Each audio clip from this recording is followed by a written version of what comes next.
Sur ces vignes, les bourgeons ont éclos avec 15 jours d'avance. Une grande première. Tout est en avance, aussi bien la vigne que les févroles à cette période de l'année, c'est du jamais vu pour nous. Aucun doute, les vignerons sont les premiers touchés par les aléas climatiques. Philippe Léma a vu un véritable basculement depuis 10 ans. Nous, ce qui nous impacte au niveau de la vigne, c'est plutôt le dérèglement climatique avec des saisons qui sont plus ou moins respectées. En fait, on est beaucoup dans l'excès. Beaucoup d'eau à un moment, avec des gros manques d'eau à d'autres, des grosses canicules avec du froid à d'autres périodes. Voilà. Avant, on était habitué, l'hiver il faisait froid, l'été il faisait chaud.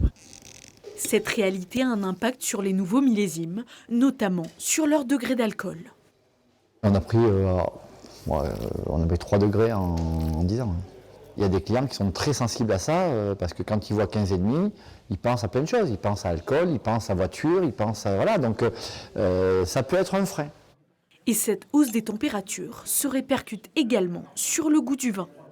On a des périodes de canicule, donc très fortes, qui bloquent la plante, qui bloquent la maturité. Et ça induit des tanins qui sont un petit peu plus durs.